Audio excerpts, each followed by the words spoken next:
And we're live with our 12th episode of Absolute AppSec.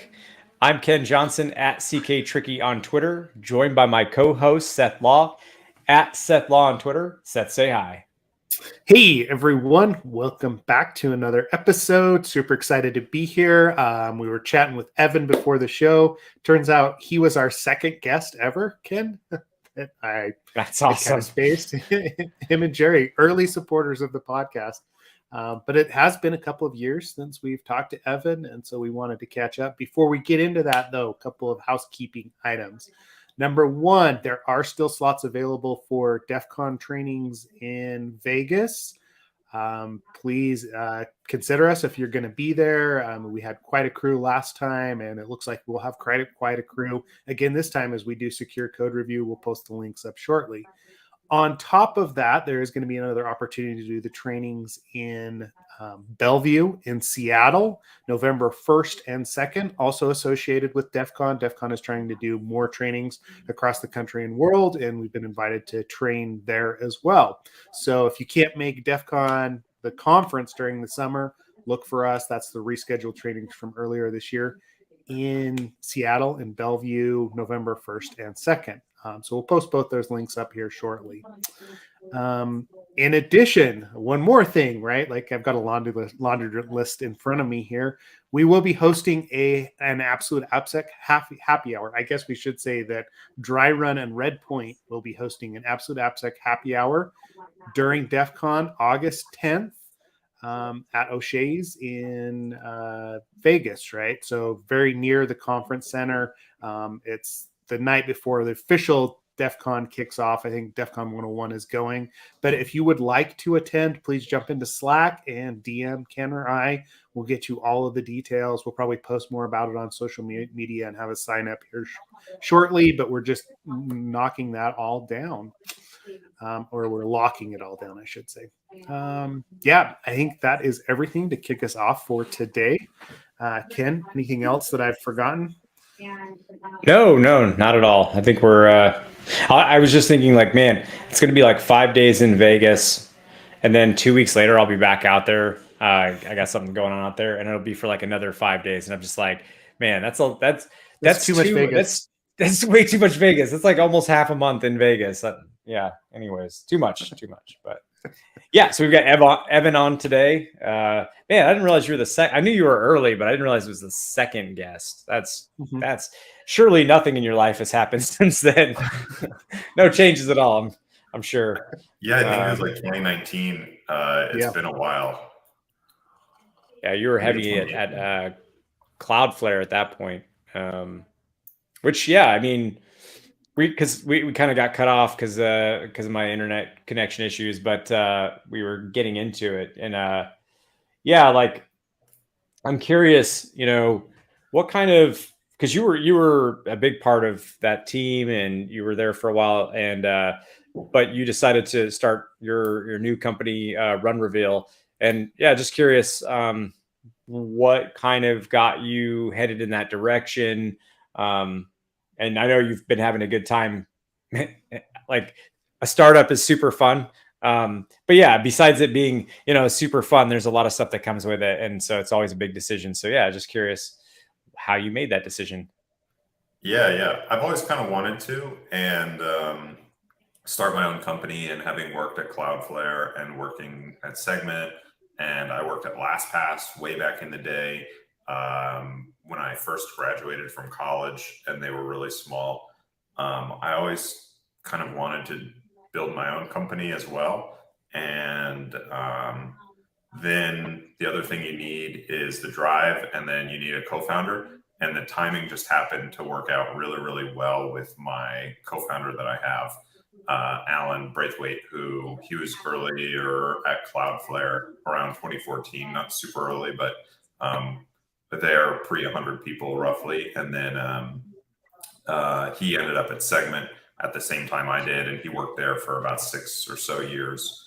And it just so happened when I was looking to leave Cloudflare last year, I happened to have dinner with him and caught up with him, and the timing just seemed to work out really, really well. So that's kind of how the genesis of starting RunReveal, jumping ship from Cloudflare, and it's been a lot of fun, like you said, a lot of learning experience, trying to like, I've never run payroll before this, and that's new. I trying to figure out how health insurance works for everybody. We've had health insurance for forever, but there's like a lot of new learnings that aren't computers. That's been a lot of fun. Yeah, that's well, and you know what's funny, and I don't know if you experienced this too with insurance. Like we bought it like the second best plan, but like really high, like expensive, 100% covered, all that stuff. And so when you spend that much, and it wasn't like a huge difference between the next tier up, and it didn't look like there were too many differences. But anyways, we're talking about like really good insurance theoretically. But what's interesting is no matter how much money you spend, it seems like there's still just huge gaps in coverage. Like the state, I don't want to turn it into a tangent about the state of healthcare, but my God, you can spend a ton of money and still not get like great coverage. It's pretty surprising. That's a learning for our side of things. So let me ask you this. I know like you have problems with the way Sims traditionally, work. And I know that was a motivation. And by the way, it was cool to meet Alan at the happy hour. I know Seth and I both met Alan. But did Alan share your distaste as well for the current state of things in that regard? Yeah.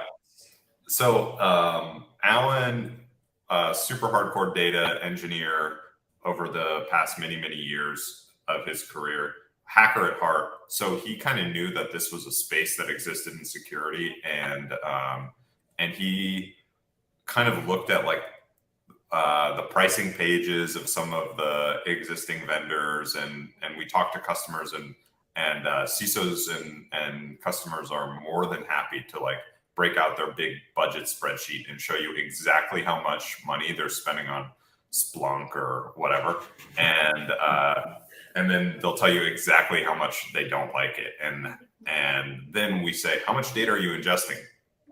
And security people, we hear, oh, it's about 1 terabyte a day or 3 terabytes a day, and we're like, that's kind of a lot of data to search and whatnot. And Alan's kind of like, oh, that's like 30 megabytes a second. That's nothing. And so he wasn't like a super security person before. He's getting more active in the Seattle security scene since that's where he's based. But he did have all of the data engineering chops, and he was kind of looking at the pricing pages of a lot of these vendors, and he was like, we can do so much better. And then he'd watch videos of using the search interface for something and being like, we can do so much better than this. And so we've just kind of been building a platform that looks like the Sims that you're used to seeing, and then trying to build it in a way where we can offer it to anybody at any price point. So I think we're the first detection data platform with a free tier that you just sign up and start using it. I can't find I haven't found one that proves me wrong, but there's not many of them out there if there's more than one. And that's all from Alan's kind of architectural decisions that we've made together.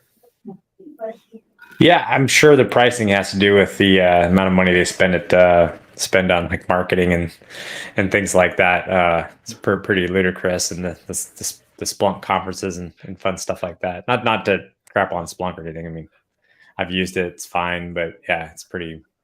Well, I shouldn't even say it's fine. Like, I don't know, Seth, about your experience with Splunk, but there's a learning curve to it. There's a learning curve steep. to it. Yes. Yeah.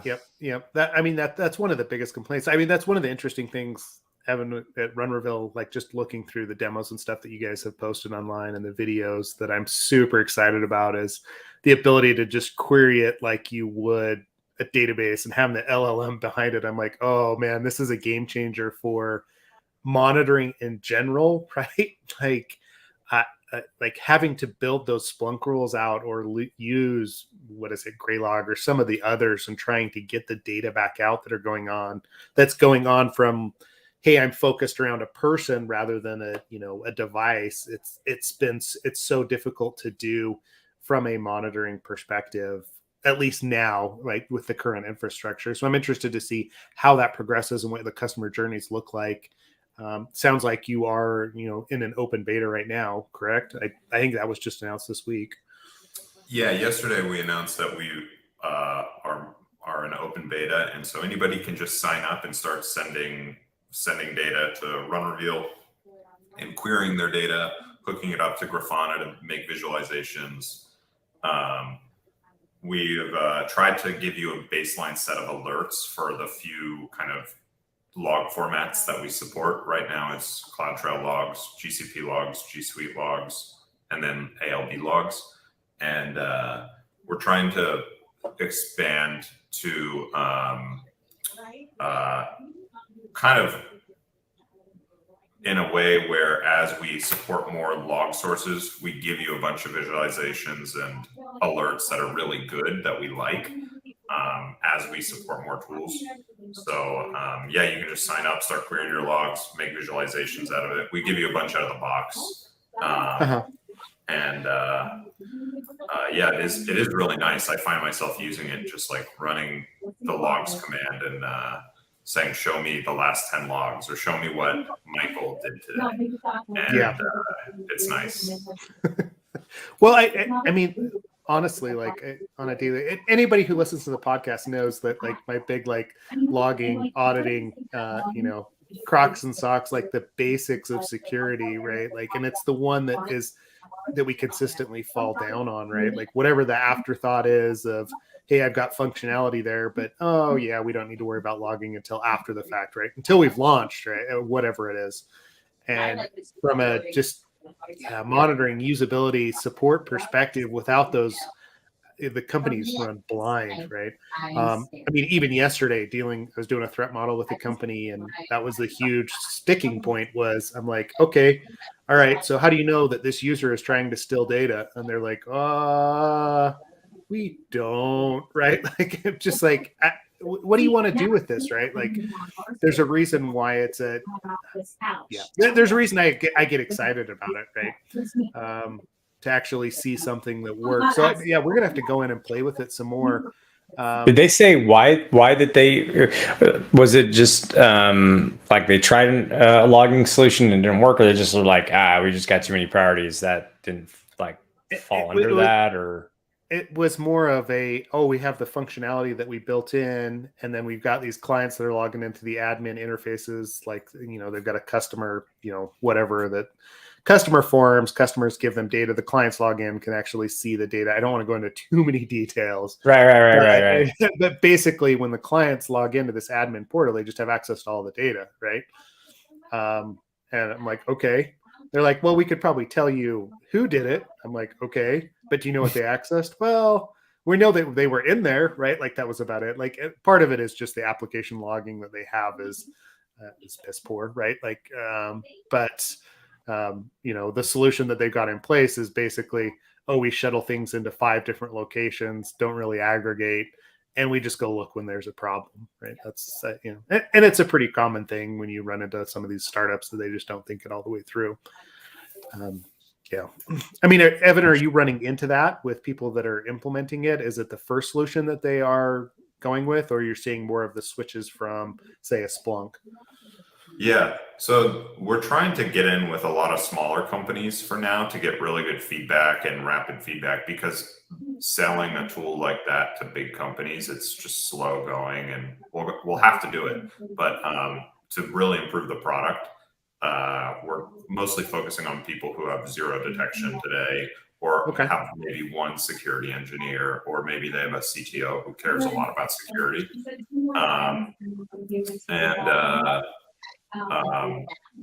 I think we want to figure out that use case where we can be side by side for a while with the existing solutions, and then like slowly overtake it, is the way I describe like best case scenario, how everything works out with the company. And So we're trying to like figure out what that really niche thing that we can help companies who already have a Splunk who maybe don't like it, where they'll want to try it. And so we've got the foundation of like collect your logs, visualize, query, all of that really robust. And now we're working on like what's next to make it really compelling to them. Okay, cool. Well, yeah, I mean, honestly, like I don't want to turn it into too much of it, but I'll probably recommend that these guys come over and check it out, right? Like, just from I saw that you guys had done the blog post, so I may have other people will start shipping your way because we need this, right? At least from my perspective. So, cool. So, talk to us a little bit about what took you into the logging and monitoring space. I mean, I knew you were at Cloudflare, and you were there for a hot minute, right? Like it was a while. Yeah. They have, I know they have a really good like security presence, security team. So was it more just that that Alan was available? Like, what is it that kind of spurred you to make this jump? Yeah. I was working at Cloudflare. I was leading product security. So I had a nice fancy title, Senior Director of Product Security Engineering. And I was managing enterprise security, application security, and then a tooling and automation team. And team was great. Really enjoyed my job, the responsibilities I had, but I was just going crazy, sitting in 30, it felt like 50 meetings a week, the same rotating meetings, and felt like just not fun, not the best use of my time. And I would just end the week just unhappy. And so I was like, I got to make a change. We also had like not a very fun 2022 on our Cloudflare security team with kind of overhanging was Joe Sullivan, who was our CISO and fantastic mentor over the years and manager. He was my manager at Cloudflare, and so that wasn't very fun to like manage through. But luckily, Joe, that's all resolved for Joe now. And but yeah, that's what I was thinking about. I was like, man, I can't keep doing this. It's not very fun. I got to make a change. Yeah. Well, and I mean, it's interesting how that progresses because you're not the first person that I've heard that from, right? And just getting, I don't know, promoted out of the technical aspects, right? I mean, Ken, similar, I'm sure he has a similar story to tell, being at GitHub, starting as kind of an individual contributor and then moving into more management space. And all of a sudden you're sitting in, 6 hours of meetings a day. And it's not to say that that's not important for those larger organizations. But depending on your personality and what it is that you want to do on a daily basis, you almost promote out of the things that are interesting to you and compelling to keep you engaged, right? Yeah, I will. I was muting myself because I think the background noise is actually coming from my mic, and so I'm going to move because I've got a bunch of people doing some painting.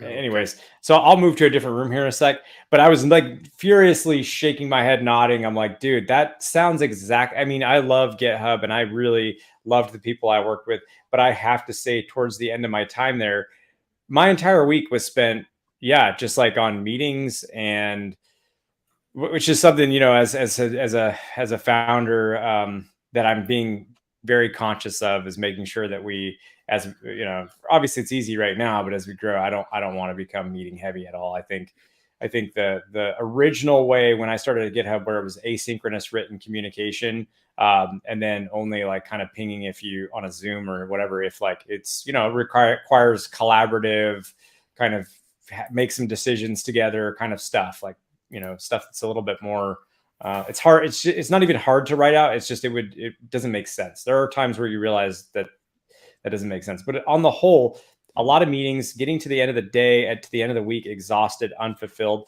And more importantly than all that, I think and this is again no fault of this is not to like bash GitHub, because I really do love them.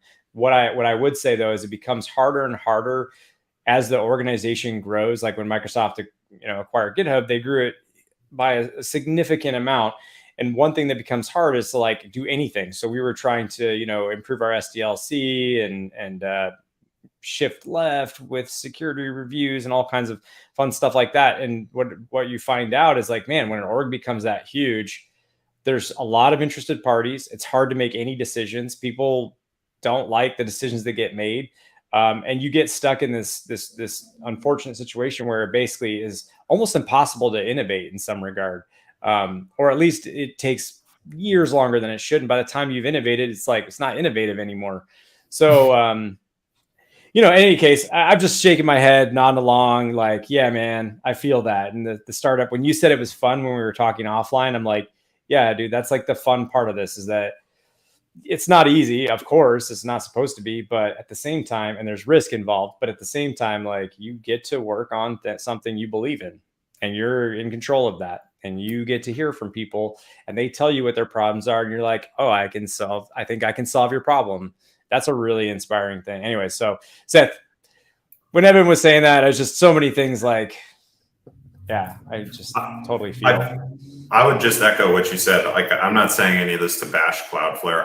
I have my, I've got a giant like aluminum Cloudflare thing here, and I've got like my mug I'm drinking out of is Cloudflare. But you're right. And I got my little hoodie on. Yeah, it starts to be soul sucking a little bit when you can't make decisions, when bad decisions take super long time to unwind because there's just so many parties involved, and it's just like just takes forever. You're right, it's unfulfilling. So it's been a lot of fun and it's been nice, but love Cloudflare.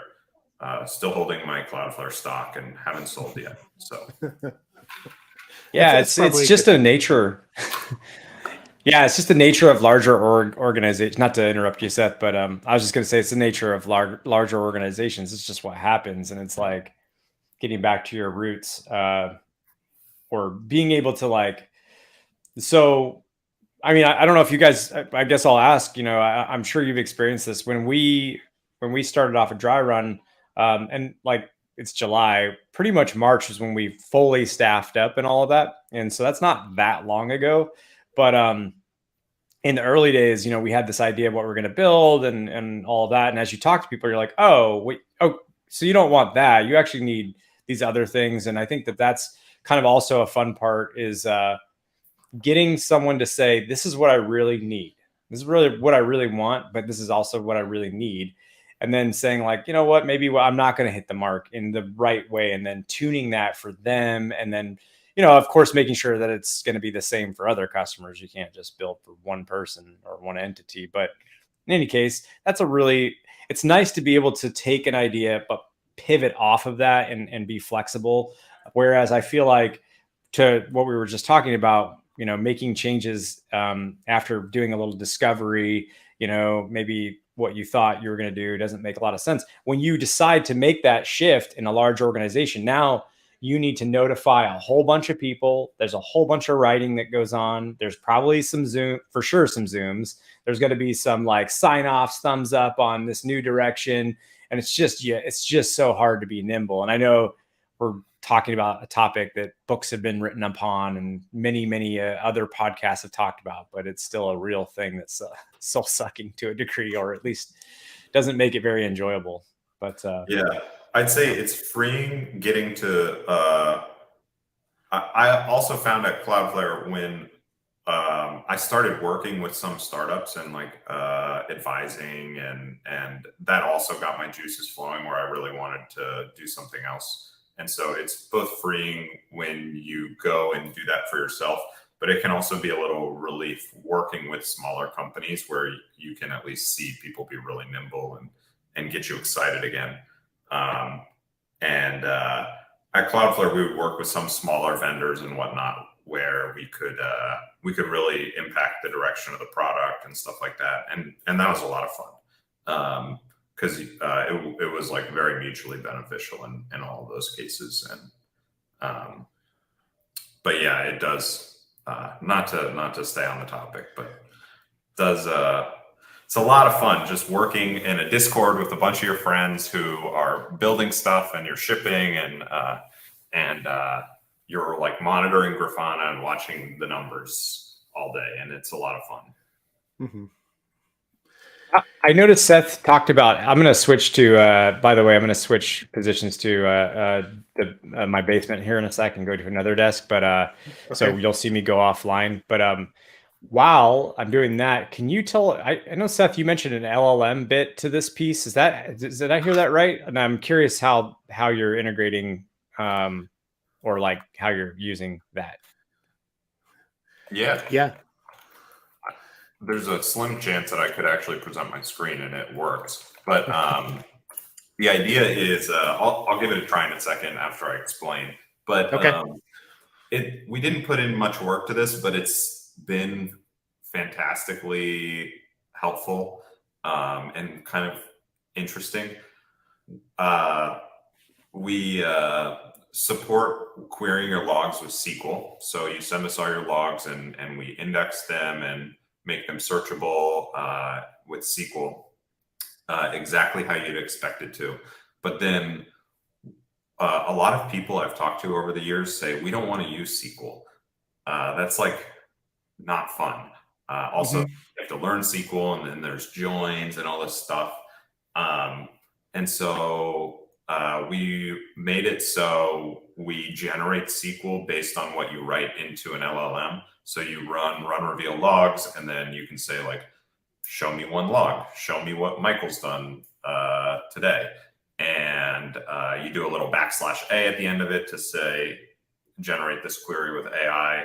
And then boom, it'll generate a SQL query for you and query your logs. And it just kind of works. It's been amazing at how well it works. You can say, just give me the most recent log or logs from the past month or these columns, and it just figures it out.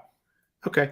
So you're using the LLM then to structure or to take a customer query and turn that into SQL to actually query the database. That's where the LLM feature is coming in. Yep. It's not earth-shattering use of AI, but it's like massively simplifies like writing the syntax of a SQL query. And I mean, honestly, like though, this is the sort of AI increases that is probably going to be more impactful as we move forward, right? Like, you know, I don't necessarily need to be an expert in SQL anymore to query the logs and actually query like your database, or I don't have to be an expert in, I don't know, like there's all sorts of different applications here where it's not this huge leap to you have a full bot that understands everything under the sun. It understands this small space and can speed up what an expert can actually get to. Those are the places. I mean, I know everybody talks about ChatGPT, but that's the sort of usage that excites me. And I know Ken, you've been working on something similar over at Dry Run, right? Right. Can you hear me pretty well, or? Yeah, you're good. Okay. Sweet. And sorry for the noise for those listening earlier. I have soundproof headphones on and I'm using Crisp AI. I thought all of that would be enough to get rid of that, but apparently not.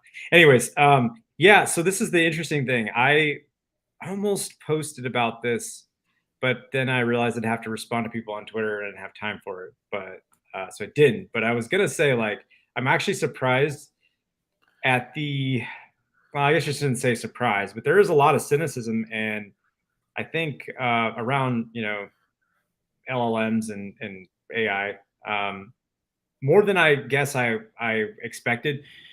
And what's interesting, I think, is that what I've seen criticism wise is like, well, the data gets skewed kind of thing. And it's like, well, you have to shepherd that data correctly. But if you do a good job of that, it is surprisingly accurate. There's a lot of information and it speeds up a lot of things. And it's, for me, you know, we started, I don't want to reveal kind of the latest stuff that we're doing, because that's, how we're using LLMs, but I can say how we started off was like, hey, let's we need to do some first level kind of triage and allow people to interact with something and ask some questions without having to go to a human being. That was cool, and you can get incredibly accurate results, and as long as you do a good job with the data. Which is, when I say a good job, I mean it's a lot of like, okay, you've got to give the right data sets for what thing is being, whatever it is. Like if you're doing a chat bot, you got to give it great data, and it's got to be contextual to the conversation that you're having or the thing that you're having a conversation about. Sure. And I'm trying to say all this without going into too many details, but I just think people don't really yet, those that are very cynical don't fully yet grasp how accurate it can be when you do a good job, and just how much it can.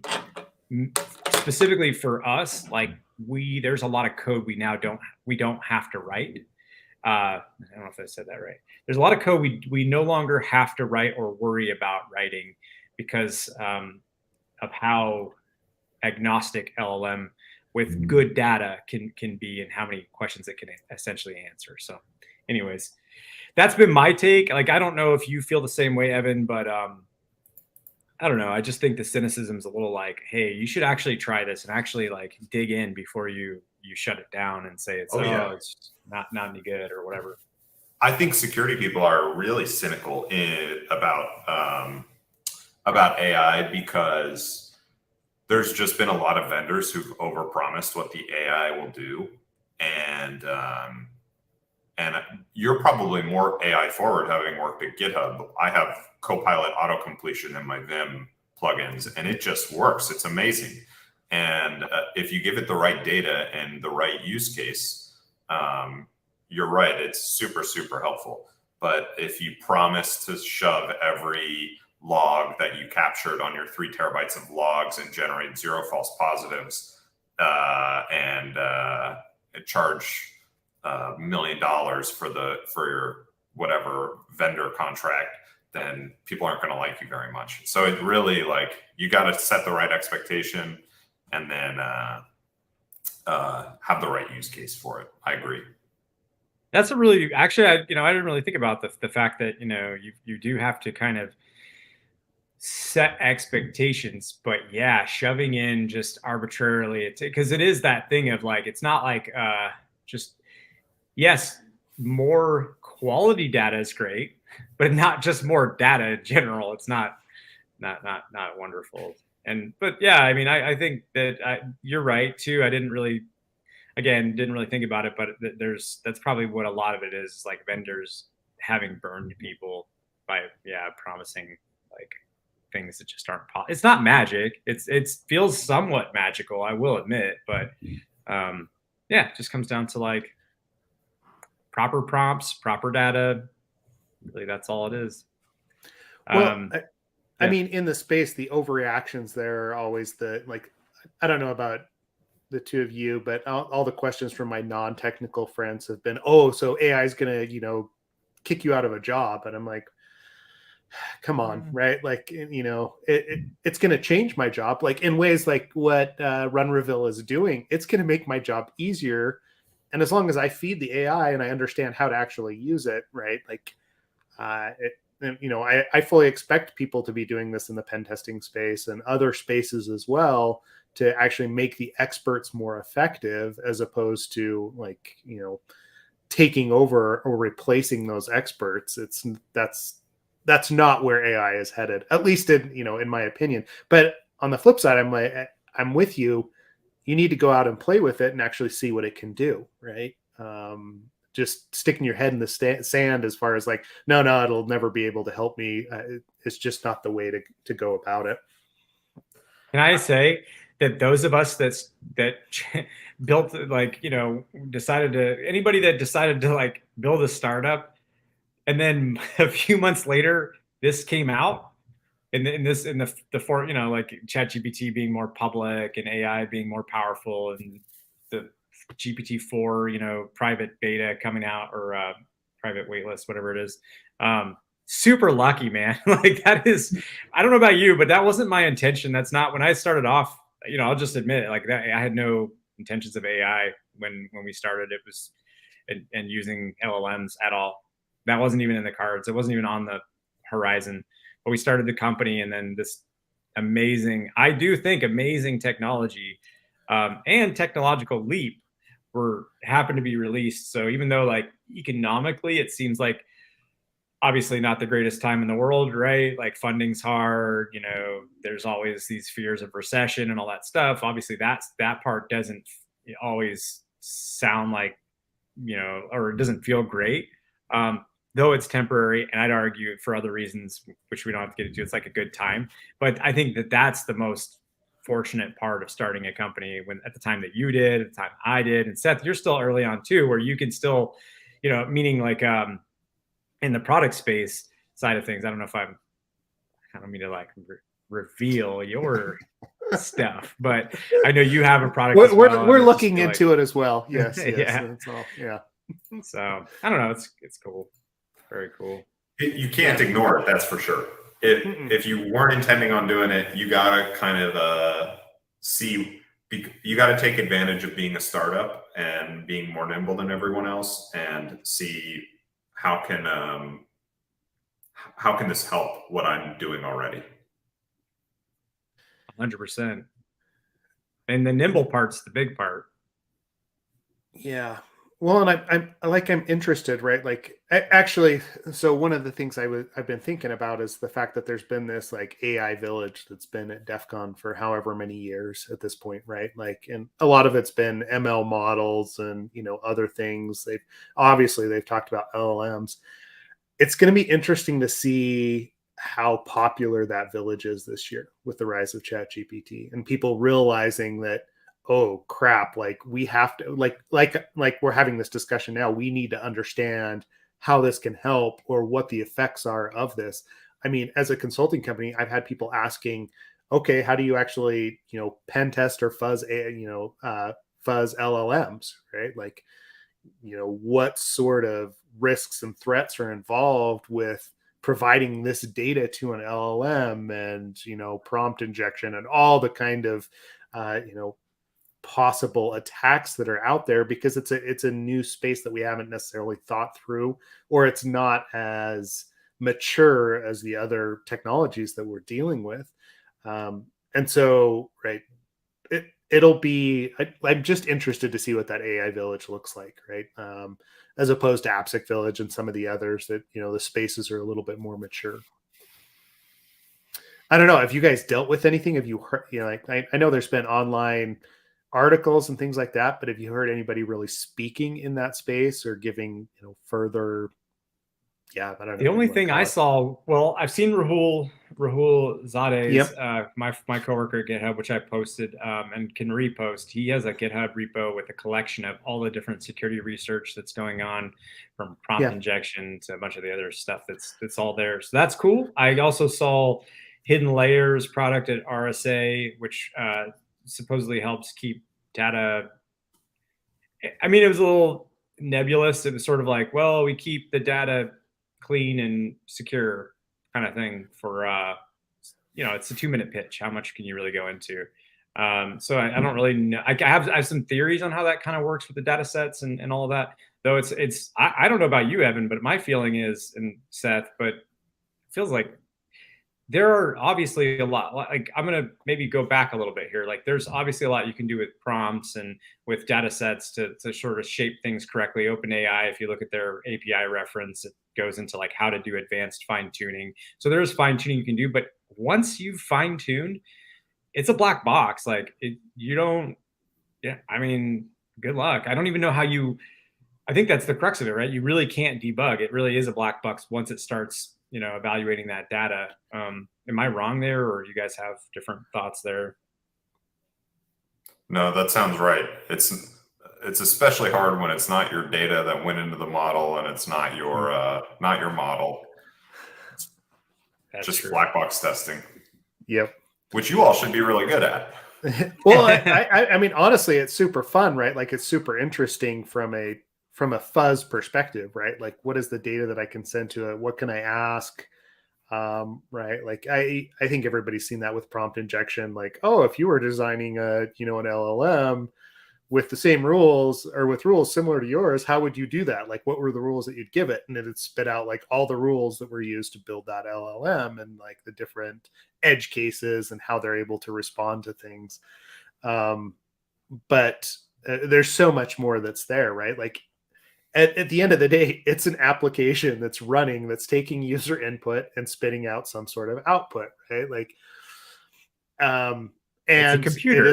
It's a computer. It's a black box. So, input in, garbage in, garbage out, right? Like the same theories all apply that we've talked about since I don't want to date myself again, but since all the papers that I reference from the 60s and 70s, right? Like it really hasn't changed that much. It's just a new tech.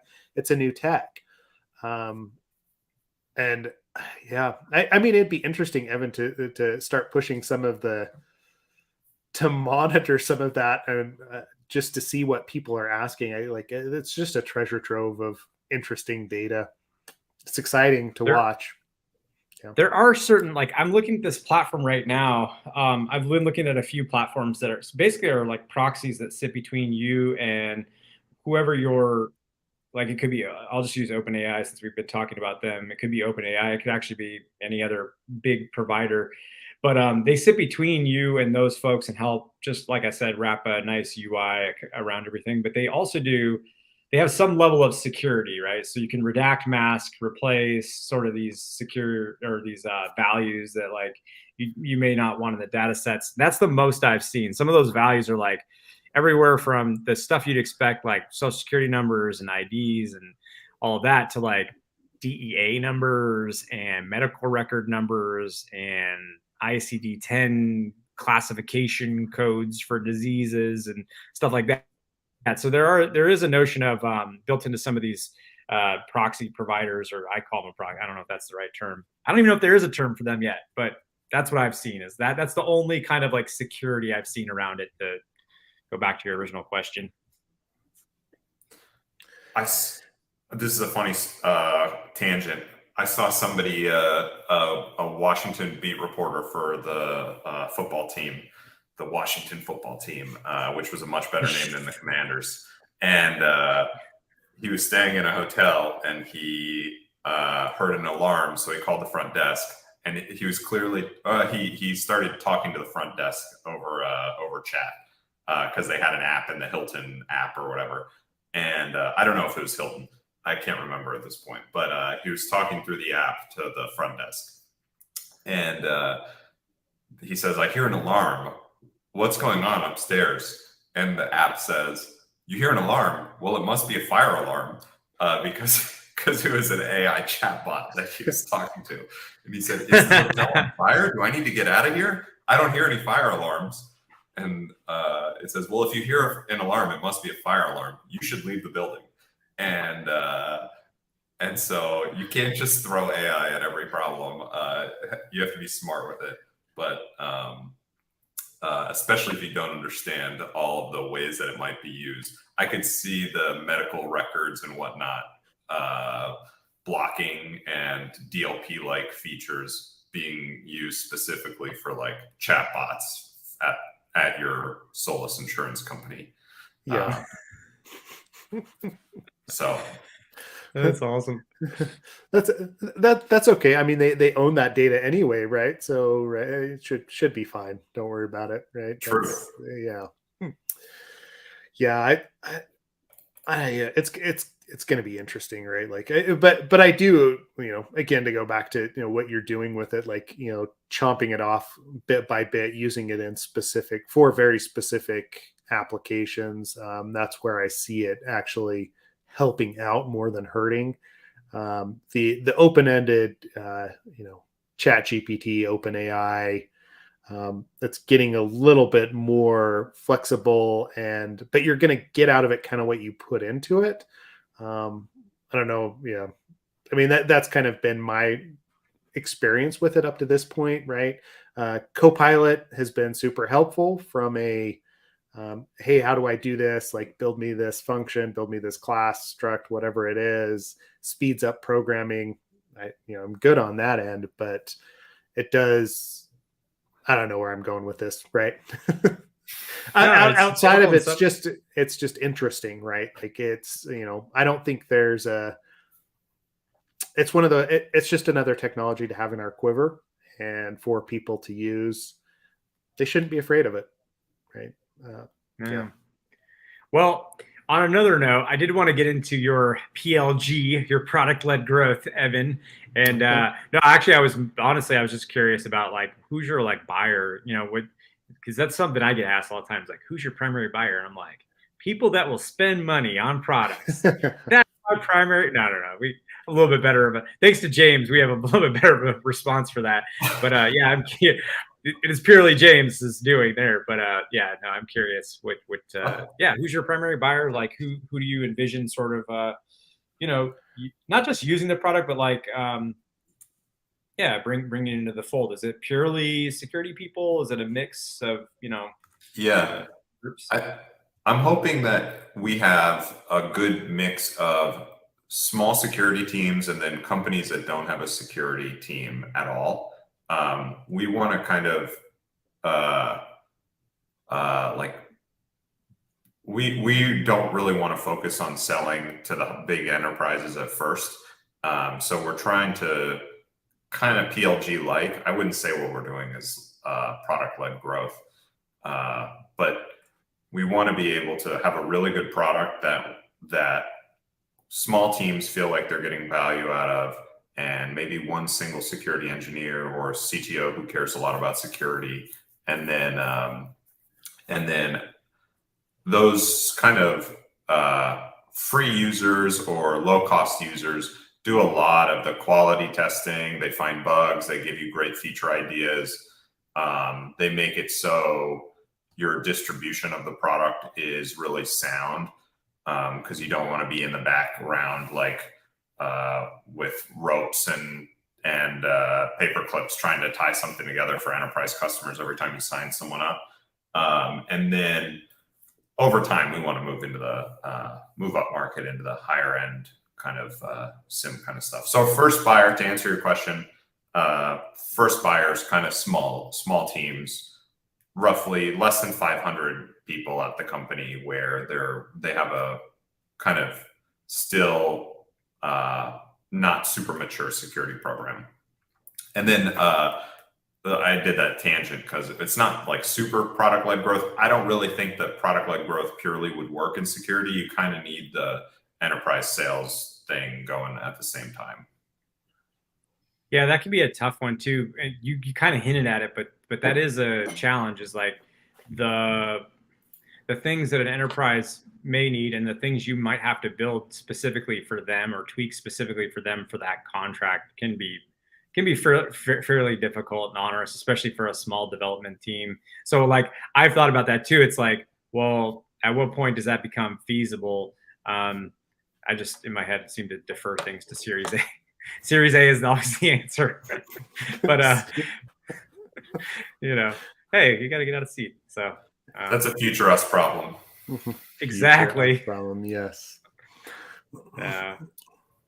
Always future problems. Are you going to be, by the way, Evan, at DEF CON and Black Hat? I figured you would, but. Yep. Yeah. We booked our hotel back in April, real cheap. I got like $130 a night hotel. I'm excited. Dang, I haven't even booked mine. I will. Oops. Ken is staying at the off strip. I don't know. Way off strip, like Reno, Nevada off strip. Reno, Nevada. The Hilton. Yeah. Yeah, exactly. Sorry, my dog wanted to make appearance apparently. Love it. Yeah. So are you coming in earlier in the week or later in the week? I will be there. So I'm flying in, just checking my calendar, kind of early-ish in the week. Yeah, I'll be there for some of Black Hat and then nice. And then DEF CON. Yeah, sweet. Definitely. We're hoping to have kind of some informal get-togethers. So I'll definitely send it your way, and if anybody's interested, feel free to reach out. I'm hoping to do Top Golf or something, and then and then drink somewhere.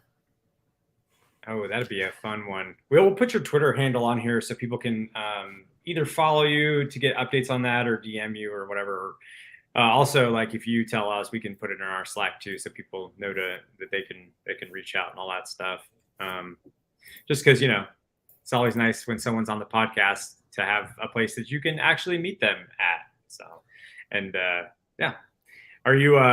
Is your travel schedule pretty heinous right now, or you're like pretty relaxed at the moment?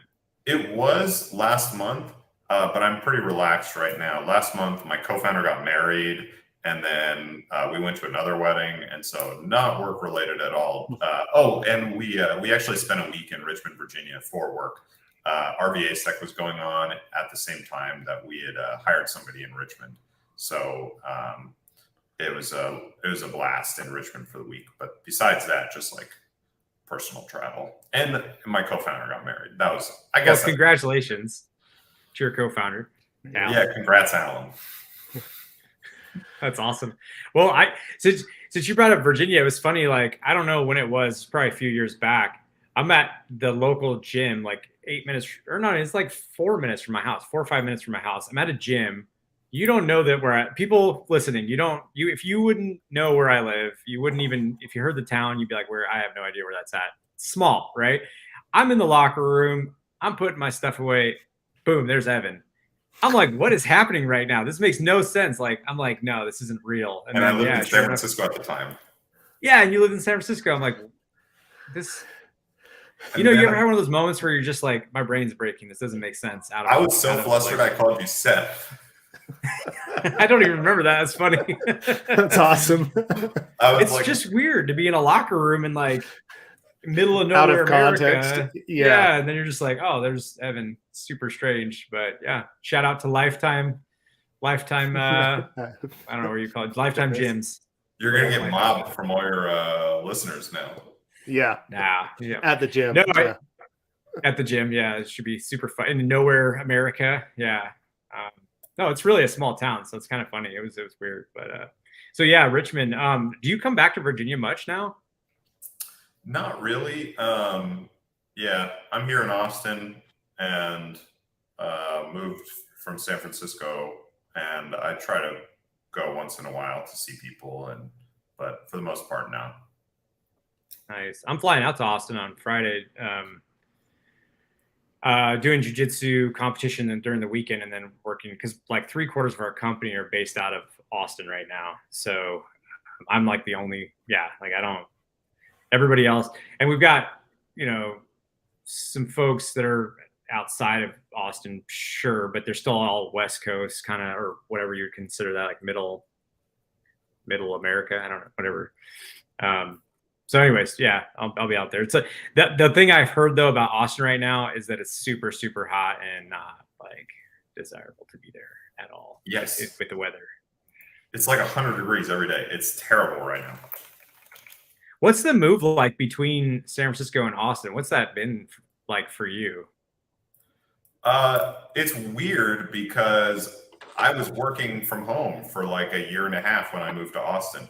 So like, I barely know the area because I'm still on my computer all day. But I'm in Southwest Travis County, and so like towards Dripping Springs, if you look at a map, and it's hot. It's hot. I'm right on the edge of where city meets country. So if I go one way, it's all like political stickers of one side, and then if I go the other way out of my house, it's like the other side, and I'm right on the edge of where city meets kind of country, where the Hayes County line is kind of where that starts to change. But there's 2 grocery stores, and one's on one side, one's on the other, and it's very interesting to like, depends on which way I go. So the move has been interesting. I like it here in Texas. There's pros and cons. It's hot. I don't like that. But actually, I got the message from when I said in the Slack that we're in together that I was moving here. Someone from Austin very helpfully said, get a house with a pool, or like make sure that you have access to a pool. And that's been really nice. So that's advice. So I was going to ask you about this because someone explained to me that Austin has essentially two different like soil kind of situations. One's pure limestone. Like you can't even drill. I mean, it's just like, you have to like, the lengths you have to go through to carve out space in limestone is just nuts. And then there's the like regular soil side of things. And I think they were saying like basements and pools on limestone. Yeah, obviously pretty, I don't know if it's entirely a no-go, but it's pretty rough. Whereas so it sounds like you're maybe not on the limestone side of things. You're like regular soil kind of world. No, out I'm there, on the maybe. limestone side. And you still were able to get a pool. That's awesome. Yeah. They used to use dynamite apparently, and now that's not allowed. And so if you have a pool on this side, then it's like way easier to have one already than to get one. Yeah.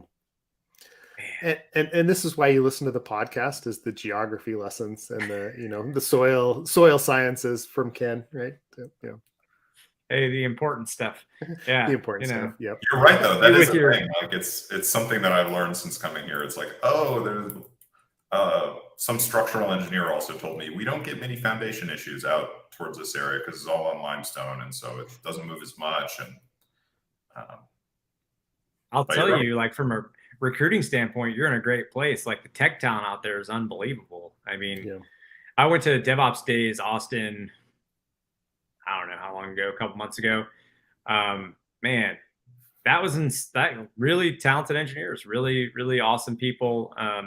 And it feels like every time, like, we're kind of talking about, oh, maybe we need to bring on another person. There's like somebody in Austin, like ready to go, and especially right now with availability and whatnot of engineers.